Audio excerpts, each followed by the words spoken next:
Bonjour et bienvenue. Grand Magal édition 2024. Eau potable et assainissement à Touba. Le président Bassirou Diomaye Faye s'engage à relever le défi, renseigne le quotidien Dakar Presse. Fort engagement du président Bassirou Diomaye Faye en relief affichant une résolution définitive du problème de l'eau et de l'assainissement à Touba. Teral Yénikay de son côté nous dit que le président Faye est prêt à résoudre l'équation. Je ferai de tout mon possible pour régler le lancinant problème de l'eau et de l'assainissement à Touba, a-t-il déclaré. Le quotidien national Le Soleil titre à ce sujet: le chef de l'État s'engage pour Touba. En visite en prélude du Grand Magal, Touba adopte Bassirou Diomaye Faye qui s'engage à nouveau, écrit le quotidien L'Info. D'après le même journal, lors de cette ziara, Diomaye dans l'As quotidien explique le projet au khalife général des Mourides Serigne Mountakha Bachirou Mbacké, qui par la même occasion lui témoigne son estime et promet de l'accompagner. Parlant toujours du Grand Magal, le quotidien Grand Panel s'intéresse à la bienfaisance du Magal de Touba et s'exclame le safar dévoyé. D'après la même publication, depuis quelques années, le safar a perdu son sens car c'est devenu un événement célébré dans une ambiance contraire aux recommandations, des tam-tams à la place des prières. Et puis toujours dans cette revue des quotidiens, ministère du Commerce, port autonome de Dakar, ONAS, le dingue-dingue prend le dessus sur le djoub-djoubal djoubanti, lit-on dans le quotidien La Tribune. Sur quand le népotisme et la nébuleuse malmène le djoub-djoubal djoubanti, Serigne Gueye Diop, Waly Diouf Bodian, Dr Cheikh Dieng et Cheikh Tidiane Dièye au centre de la polémique.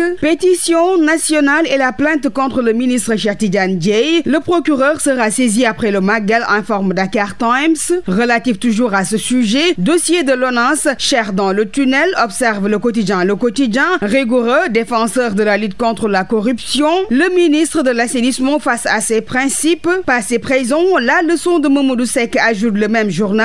Aide à la presse ou aide à la paresse, tong-tong scandaleux et honteux de l'argent du contribuable, commente le quotidien Yor Yénikay. Un autre sujet à la une de quelques quotidiens, recrudescence des accidents mortels dans des propos de Koromack Faye relayés par Vox Populi. Chassés de leur habitation, les djinns squattent les routes et causent des dégâts.